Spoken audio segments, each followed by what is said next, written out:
Cities After is a bi-monthly podcast about the future of cities. Grounded in our daily urban struggles, it is part dystopian and part utopian. My intention is to entice your civic imagination into action, because we know that a more just and sustainable urban future is possible.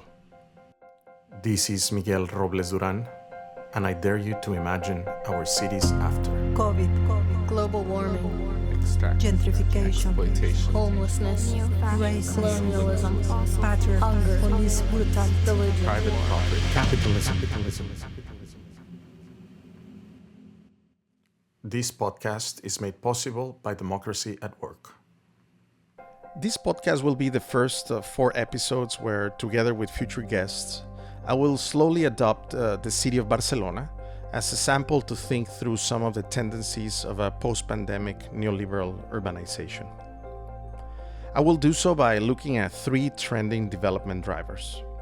First, the production of urban spectacle. Second, the burdens of rental housing. And third, the limitless expansion of mass tourism.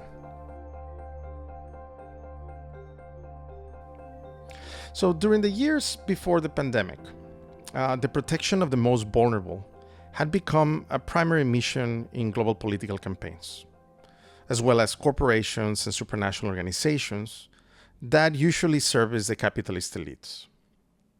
In my view, an immense contradiction, which is definitely something to be alarmed about, especially as the pro-capitalist propositions to protect the most vulnerable continue to label common forms of socially supportive spending as one of the culprits of the ongoing economic crisis.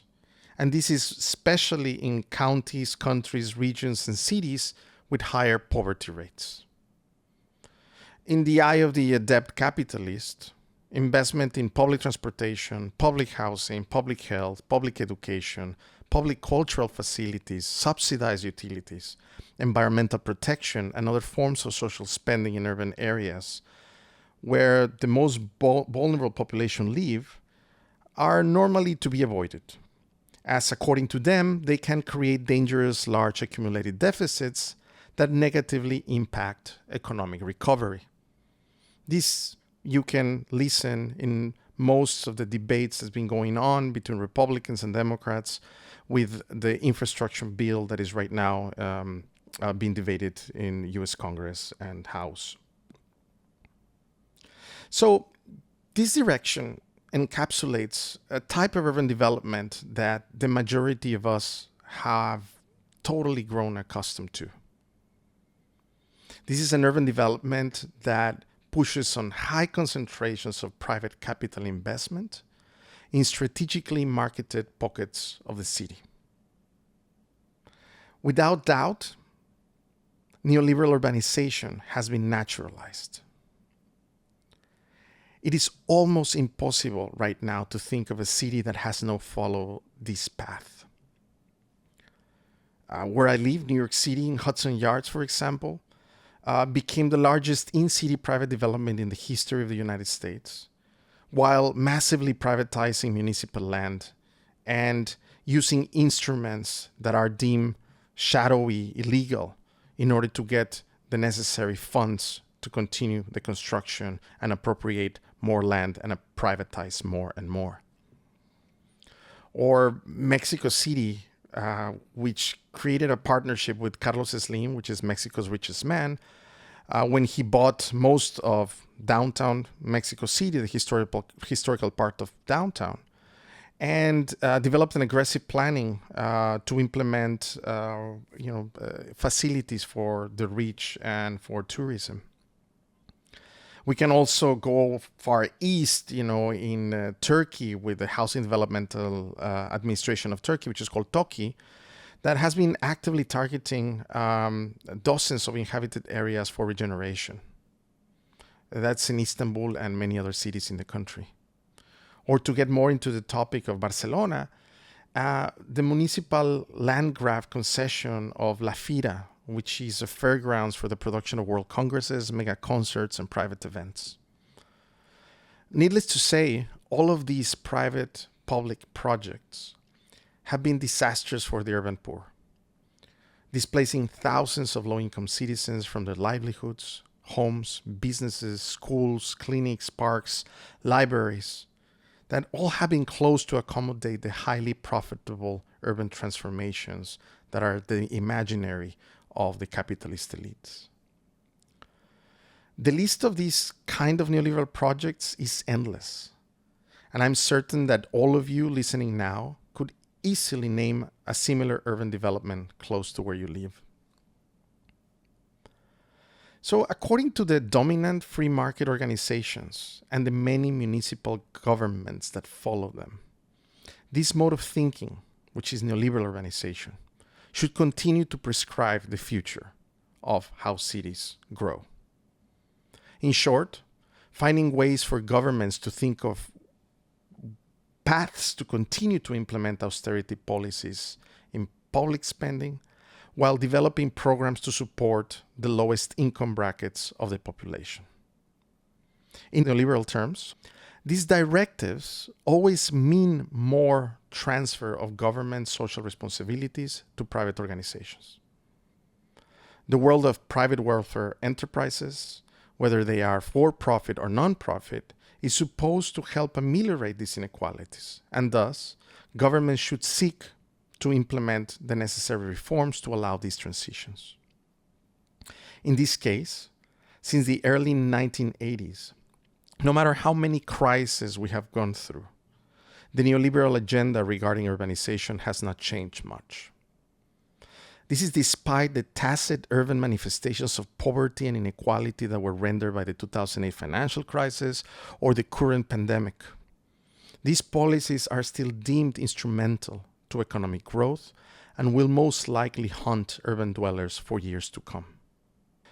To elucidate more on this, I will grab to an article I wrote back in 2014 for Harvard Design magazine, where I explained two appalling contradictions that have emerged from the macroeconomic directives of those who control neoliberal organizations. And these are, of course, the capitalist elites. The first contradiction is that in their recognition that the growing inequality and poverty poses a serious threat to the free market economy, the capitalist elites dangerously ignore that outside of their typical macroeconomic concerns with things like levels of accumulated debt, unemployment, and citizens' capacity to consume or acquire loans, the type of urbanization that these organizations promote and these capitalist elites promote, plays a key role in the production of the inequality and poverty they aim to ameliorate, or at least they say so.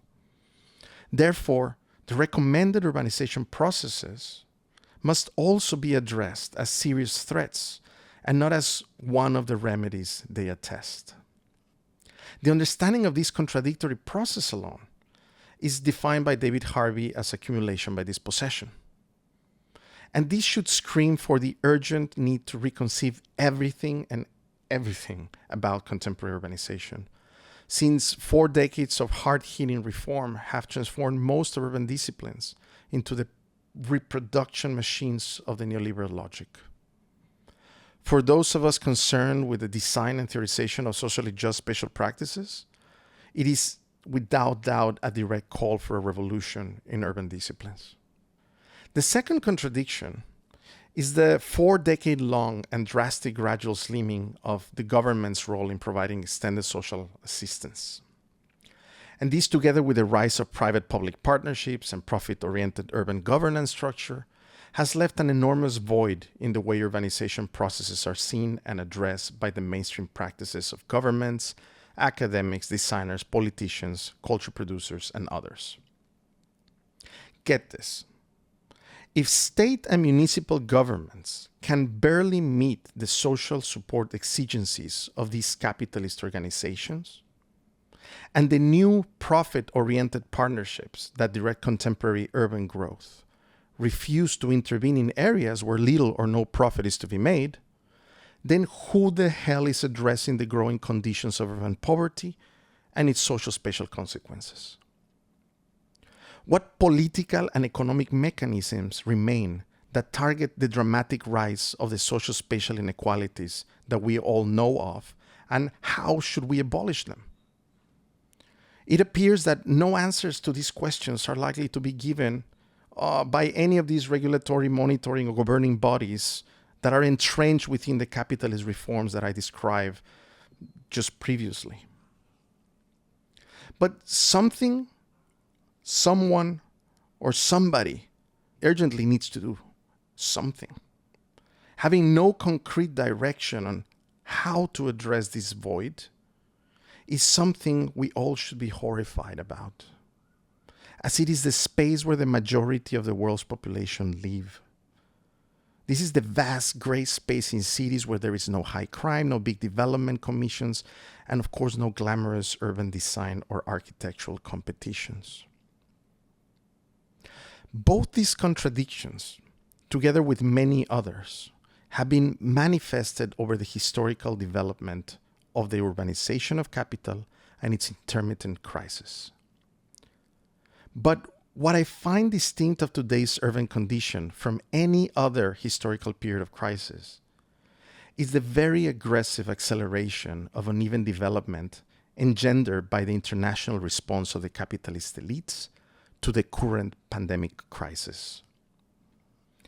The accelerated uneven development that these neoliberal organizations promote make growing inequality and poverty manifest in a never-seen scale of polarized urban representations.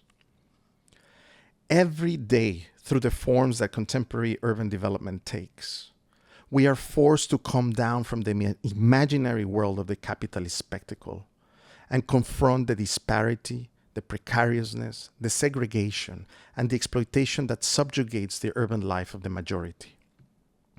We walk by the multi-million-dollar mansions, the recently now opened Michelin star restaurants, and the still empty designer corporate towers that compose the foreground of precarious dwellings that surround them. We continuously scramble between luxury cars and homeless people begging to clean them, between exclusive storefronts and VIP entrances serviced by minimum wage workers. We redirect our paths around the gated and inaccessible spaces that are cleaned by illegal immigrants, the unaffordable shops selling products from the slum factories of Bangladesh, and the zigzag in between superfluous products and services that encroach over public space. What more awareness of spatial injustice, urban poverty, and inequality do we need than the visuals of our daily commute? Why do we continue to reproduce and celebrate disciplinary positions that are so complicit in the production of urban poverty? To a large extent, our urban disciplines, especially those involved with design, have almost no intellectual and practical knowledge that could help understand, let alone practice in such urgencies.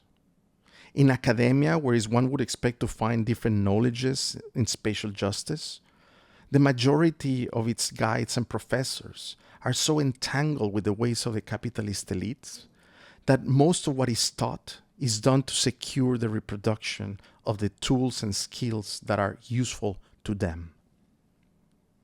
Constantly, we celebrate predatory forms of urban development that, besides producing all the known perils of gentrification, they legally suck into the private hands public money and resources. In Spain, to get a little bit more into the topic of today, led by a series of privatization-friendly governments, a significant effort continues to be made to lay out large red carpets to corporations and make urban regions attractive for foreign direct investment. Barcelona, as many other European cities did, it centered its objectives on becoming highly competitive, prompting it to offer to global private investors an array of highly affordable fiscal, infrastructural, and public incentives to attract their capital. For the management of this new investment, a powerful and opaque network of public-private corporations had to be composed. To exemplify, apart from the port, the airport, Fira de Barcelona, and the Chamber of Commerce, the Consortium of the Free Trade Zone, the Tourism Consortium of Barcelona, and the Mercabarna are just key nuts in this network of private-public partnerships from the neoliberal era. La Fira de Barcelona is a public-private entity that was at the core of a project that I began in 2019 together with the radical Catalonian architect David Bravo and other members of Urban Front, which is a transnational urban consultancy that we co-founded together with other 21 people. La Fira Barcelona is a trade fair institution and among the largest in Europe. Before the pandemic, La Fira hosted over 120 trade shows, congresses, and corporate events per year, with 30,000 plus exhibitors and received over 2 million visitors from 200 countries. Among its most recognized events in Barcelona are the International Real Estate Fair, where notorious vulture fund companies like Blackstone, TPG Capital, Lone Star, and Capital Management, as well as speculative banking sectors of Credit Suisse, Morgan Stanley, JP Morgan, and Crédit Agricole, fills the whole of the municipally owned buildings of its two fairgrounds. In my view, La Fira Barcelona is a case that perfectly portrays the three trending development drivers that I talked at the beginning. One, the production of urban spectacle. Two, the burdens of rental housing. And three, the limitless expansion of mass tourism. So to continue using La Fira as an example, I must say that at the moment La Fira occupies 27 hectares of prime municipal property right in the heart of Barcelona. Its size is equivalent to 21 blocks of a famous square grid Eixample district, or the full surface of another very well-known neighborhood, La Barceloneta, where more than 16,000 people live. This is just to give you an idea of the size that we're talking in relationship to the fairground.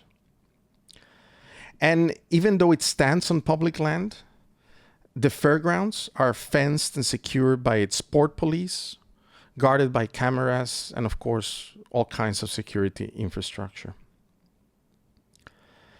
The for-profit enterprise of La Fira de Barcelona has been in full control of the site since 1932. However, the current concession is due to expire in December 2025. So a war is going on right now as who's going to keep it. Under this concession, Fira de Barcelona pays only, and get this, 25 cents per year for each 140,000 square meter building in the site. So this is the equivalent of paying less than €2, which is about $2.50 per month for a home of 80 square meters or around 800 square feet, right in the heart of the city.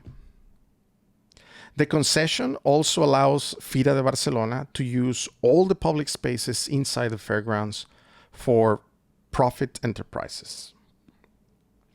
They are allowed to close the public spaces for the benefit of these mega events they host.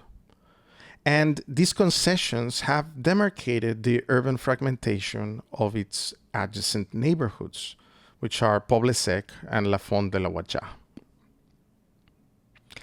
So the business model of Fira de Barcelona also heavily depends on the use of airplanes, cruise ships, taxis, hotels, luxury properties, Airbnbs when they were allowed, and the intense energy and water consumption it requires is also something to mention.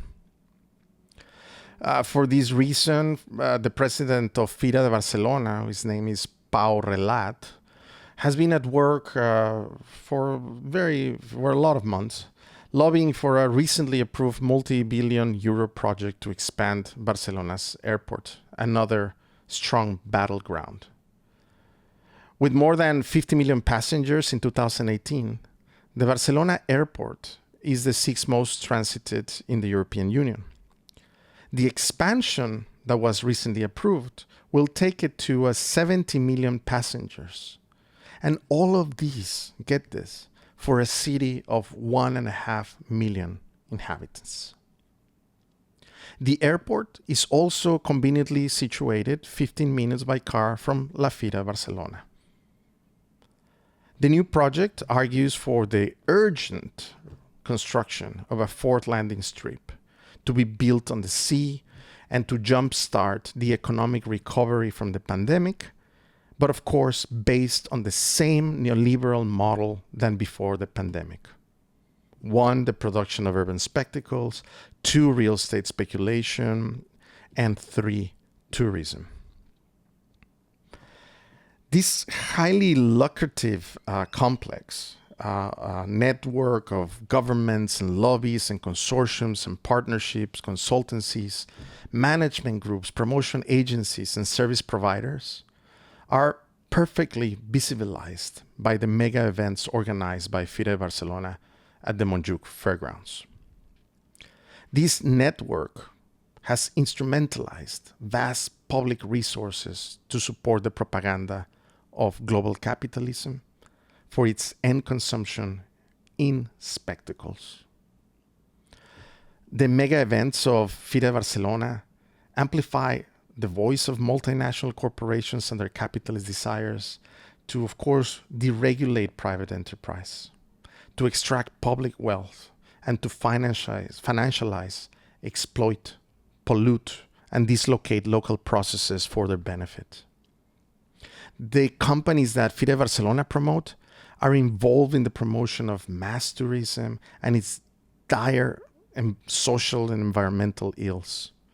They're also involved in the precarization of workers and in the speculative real estate industries that have made Barcelona an unaffordable city to inhabit.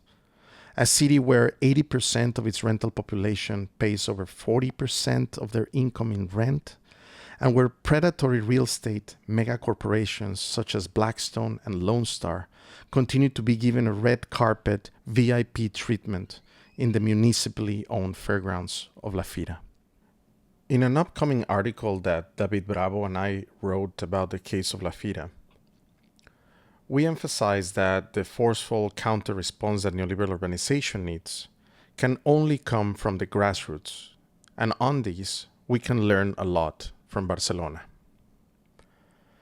Due to a growing civic awareness of the intricate red carpet network that had proliferated through decades of neoliberal dominance, a grassroots platform called #LaFiroLaVida publicly announced its opposition to the city of Barcelona's intention to extend the concession of the fairgrounds to Fira de Barcelona. #LaFiroLaVida presented a public manifesto demanding the halt of all plans to extend the concession of the renovation of the fairground, saying that the city should begin a public consultation process instead. Against the gated nature of the current fairground, they are proposing the development of a new kind of urban neighborhood to succeed the fairgrounds. Now, the proposed new neighborhood would replace the derelict buildings in the fairgrounds with thousands of new affordable housing units that would definitely help improve Barcelona's housing crisis significantly and would also help counteract the intensifying gentrification of adjacent neighborhoods. This new neighborhood that is being proposed would also transform the fairgrounds into a socially sustainable and environmentally resilient urban space. It would prioritize the design and implementation of social and environmental justice principles, the design prerogative for density and compactness, which provides a special layout for a neighborhood built on pedestrian, bicycle, and public infrastructure. It also pushes a diverse local workforce composed of construction cooperatives that would be the ones erecting the new buildings that would utilize renewable resources and also new technologies on thermal efficiency, recycling, etc. They would be creating collectivized facilities, community-controlled utilities, and spaces to pursue food sovereignty are considered to be elemental. An essential part will also be the inclusion of local social initiatives and solidarity networks, small collective enterprises, non-profit cooperatives, cultural initiatives, and socially productive sites that pursue fair trade and the common good. Since its inception, this grassroots coalition, hashtag La Fira La Vida, has grown dramatically from a national and city scale to what it's now. And a citywide grassroots mobilization with a radically new imaginary against neoliberal urbanization. And that has grown stronger as they include alternatives for the expansion of housing rights, but also their absolute rejection of the airport's expansion, which is a battle that is just beginning and we will be discussing in future episodes too. So I am not claiming that Barcelona grassroots mobilizations has it all figured out. By no means. It's a lot of complications that they have to face. But wouldn't it be great that all urban dwellers unite on a common vision for a radically new form of urbanization that supersedes the neoliberal dogma? This was another episode of Cities After. Thank you for listening, and don't forget to subscribe.